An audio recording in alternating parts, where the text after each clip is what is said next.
Hello বন্ধুরা, কেমন আছো তোমরা সবাই? আশা করছি তোমরা সবাই অনেক ভালো আছো। আমার ব্লগিং চ্যানেলে তোমাদের সকলকে জানাই স্বাগত। তো বেশ কয়েকদিন ধরে আমার কাছে কিন্তু তোমার পড়েছিল এরকম একটা সিঁদুর কৌটো। তো সিঁদুর কৌটোটাকে আমি দেখলাম যে কী করা যায় এই সিঁদুর কৌটোটাকে। তো সেই জন্য কিন্তু আমি সবার প্রথমে সিঁদুর কৌটোটাকে খুব সুন্দর করে রঙ করে নিয়েছি সাদা। এরপর আমি দেখলাম যে এখন তোমার ক্লে দিয়ে যে আর্ট, সেগুলো কিন্তু এখন খুব ট্রেন্ডিংয়ে চলছে। তো আমি ভাবলাম যে কেননা আমিও একটা তোমার ক্লে দিয়ে আর্ট তৈরি করে নিই। তো ক্লে দিয়ে আর্ট তৈরি করার জন্য আমি তোমার প্রথমে এখানে তৈরি করে নিয়েছি যে ডিজাইনটা আমি তৈরি করবো সেই ডিজাইনটা। আর ডিজাইন আমি করবো বলতে তোমার এখানে আমি নিয়েছি তোমার এই যে লক্ষ্মী ঠাকুরের মূর্তি। তো লক্ষ্মী ঠাকুরের মূর্তিটা করার জন্য আমি প্রথমে কাগজে এঁকে নিয়েছিলাম যেভাবে আমি ডিজাইনটা বানাবো সেটার একটা আমি ছবি এঁকে নিয়েছিলাম এবং আমি করে নিয়েছিলাম একটা ঘট, মানে ঘট হচ্ছে তোমার এই যে লক্ষ্মীর যে হাঁড়ি, সেই লক্ষ্মীর হাঁড়িটা কিন্তু আমি এঁকে নিয়েছিলাম। এরপর আমি যেটা করেছি, এরকম টাইপের আমার কাছে ছিল একটা পাথরের টুকরো বা তোমার স্লেটের টুকরো, আর এই স্লেটের টুকরোর উপরে কিন্তু আমি তোমার ক্লেটাকে দিয়ে খুব সুন্দরভাবে যে প্রত্যেকটা জিনিসকে করে নিচ্ছি। তো এই যে টুলসগুলো আমি তোমাদেরকে দেখালাম, সেই টুলসগুলো কিন্তু আমার বাড়িতেই তৈরি করা। এই টুলসগুলো আমি বাড়িতেই তৈরি করে নিয়েছি। তো আমি কিন্তু এভাবে প্রত্যেকটাকে খুব সুন্দরভাবে তৈরি করে নেবো। তো এবার দেখতে পাচ্ছি আমি কিন্তু ফেভিকল আঠা দিয়ে এই যে ঘরটা আমি তৈরি করেছিলাম, মানে লক্ষ্মীর যে হাঁড়িটা, সেই লক্ষ্মীর হাঁড়িটা কিন্তু আমি চিটিয়ে নিয়েছি। তো এরপর কিন্তু আমি ছোটো ছোটো করে হাত পা মুখ চোখ নাক সব কিছু এঁকে পরে কিন্তু আমি যে লক্ষ্মী ঠাকুরটা সেটাও কিন্তু আমি চিটিয়ে নেবো, একটু একটু করে কিন্তু আমি চিটিয়ে নেবো, চিটিয়ে নিচ্ছি এই তোমার আমাদের যে সিঁদুর কৌটোটা আছে সেই সিঁদুর কৌটোটার উপরে। তো ফেভিকল আঠা দিয়ে কিন্তু তোমরা অবশ্যই এটাকে চেটাবে, তাছাড়া কিন্তু খুলে যাওয়ার সম্ভাবনা থাকবে। এবং নিচের যে অংশটা ফাঁকা ফাঁকা লাগছিলো সেই অংশটাতে কিন্তু আমি তোমার দিয়ে নিয়েছি কতগুলো পদ্মফুলের পাপড়ি। তো আমরা জানি যে পদ্মফুলের উপরে কিন্তু মা লক্ষ্মী বসে থাকেন, সেই জন্য কিন্তু আমি এই পদ্মফুলের থিমটাকে তৈরি করে নিয়েছি। তো এরপর আমি যেটা করব, আমি কিন্তু তোমার তুলি দিয়ে খুব সুন্দরভাবে এটা কিন্তু সেট করে নিয়েছি। যেহেতু এটা তোমার ক্লেটা কিন্তু জল দিয়ে খুব সুন্দরভাবে সেট করে নিয়েছি। তো সেট করে নেওয়ার পর আমি প্রায় 2 দিন এটাকে শুকিয়ে নিয়েছিলাম যাতে খুব ভালোভাবে এটা শুকিয়ে যায়। এরপরে কিন্তু আমি এটার উপরে রং দিয়ে নেবো।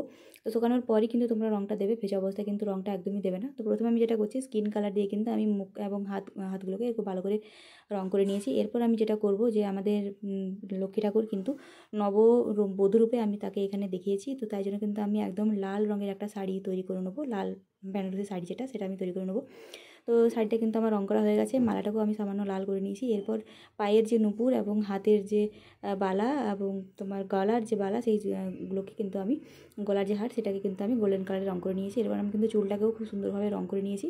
তো এরপর আমি হাতের শাখা এবং পোড়াটাকেও রং করে নেবো। আর মাথার উপরে যে মুকুটটা আমি তৈরি করেছিলাম সেই মুকুটটাও কিন্তু আমি রং করে নিয়েছি।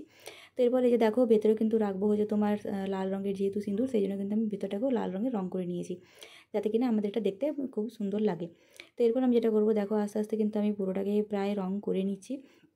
তো পদ্মফুলগুলোর পাপড়িগুলোকে আমি কিন্তু এবার রং করে নেবো পিঙ্ক কালার দিয়ে।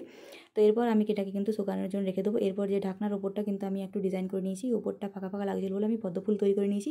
তো পদ্মফুলগুলোকে আমার কিন্তু রং করা হয়ে গেছে। এরপর আমি এখানে তোমার যে ধানগুলো দিয়েছিলাম সেই ধানগুলোকে আমি কিন্তু হলুদ রঙের রং করে নিয়েছি। এরপর আমি ঘটিটাকে কিন্তু রং করে নেবো। ঘটি বা হাঁড়ি যাই বলো না কেন, সেটাকে কিন্তু আমি একটা হাঁড়ির মতো একটা তোমার মেরুন কালারের রং এখানে আমি করে নিয়েছি। তো এরপর আমি দেখো বর্ডারগুলোতে কিন্তু আমি সাদা ক্লে দিয়ে ভরাট করে দিয়েছি। তো যেহেতু একটু ফাঁকা ফাঁকা লাগছিলো তাই জন্য, আর এই ক্লেটা যে আমি দিয়ে দিয়েছি সেটা দেখতে খারাপ লাগছিলো বলে আমি কিন্তু এখানে সবুজ রং করে দিয়েছি। সবুজ রং কেন করেছি তোমাদেরকে বলি, পদ্মফুলের যে ডাঁটিটা সেটা কিন্তু সবুজ রঙের হয় বলে কিন্তু আমি এখানে তোমার সবুজ রঙের রং করে দিয়েছি। এরপর আমি তোমার নিয়ে নিয়েছি একটা জেল পেন, আর জেল পেন দিয়ে কিন্তু আমি খুব সুন্দরভাবে চোখগুলোকেও রং করে নিয়েছি।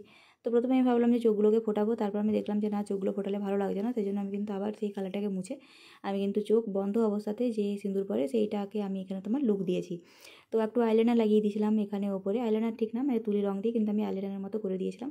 আর যেহেতু এটা তোমার সবুজ রঙের বর্ডার দেওয়া বেনারসি শাড়ি, সেই জন্য কিন্তু আমি সবুজ বর্ডারটা দিয়ে খুব সুন্দর করে নিয়েছিলাম। আর ব্লাউজটার রঙটা আমরা দেখতেই পাচ্ছ, সবুজ রঙের রং দিয়েছি আর গোল্ডেন কালার করে দিয়েছি। এরপর আমি দেখলাম যে পেছন দিকটা একটু ফাঁকা ফাঁকা লাগছে, তাই জন্য কিন্তু আমি একটু পদ্মফুলের মতো ডিজাইন করে নিয়েছি আর এখানে একটু ছোটো ছোটো করে ডিজাইন করে দিয়েছি।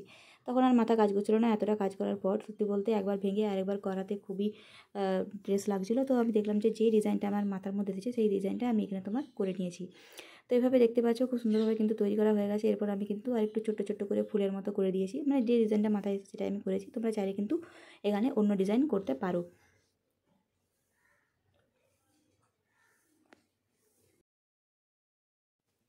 তো নিচটাও খুব ফাঁকা ফাঁকা লাগছিলো বলে আমি কিন্তু নিচটাকেও এভাবে খুব সুন্দর করে রং করে নিয়েছি। এই যে দেখতে পাচ্ছ একটু এস টাইপের এভাবে করে নিয়েছি।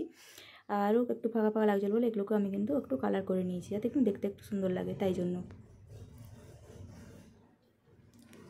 তো এরপর রং করা হয়ে গেলে আমি কিন্তু এটাকে শুকানোর জন্য রেখে দেবো। তো তো দেখতেই পাচ্ছ আমার কিন্তু এটা খুব সুন্দরভাবে শুকিয়ে গেছে। এরপর আমি তোমাদের ঘুরিয়ে ঘুরিয়ে দেখাই যে এটা কীরকম দেখতে লাগছে, কীরকম টাইপের দেখতে লাগছে। এটা দেখতে পাচ্ছ হাঁড়িটার উপরে কিন্তু আমি কিছুটা স্বাস্তিক চিহ্ন এঁকে দিয়েছি এবং কিছুটা গোলাপের পাপড়িও পরে দিয়েছি। তো এটা হচ্ছে আমার ফাইনাল লুক। তো এই যে নববধূ সে নিজে সিঁদুর পরছে এবং আইলাইনার হিসেবে আমি তোমার দিয়েছি হচ্ছে লাল, সবুজ এবং গোল্ডেন কালার। তো আমার ভিডিওটা তোমাদের কেমন লেগেছে অবশ্যই কিন্তু কমেন্ট করে জানিও। আমার এই ভিডিওটা তোমাদের কেমন লেগেছে অবশ্যই কিন্তু কমেন্ট করে জানিও। ভালো লাগলে কিন্তু চ্যানেলটিকে লাইক, সাবস্ক্রাইব এবং শেয়ার করতে একদম ভুলবে না, যাতে আমার নিত্য নতুন ভিডিওগুলো তোমাদের নোটিফিকেশনে সবার আগে চলে যায়। তো আজকের মতো আমি এখানেই বিদায় নিচ্ছি। খুব ভালো থেকো, সুস্থ থেকো। দেখা হবে খুব তাড়াতাড়ি একটা পরের ভিডিও নিয়ে।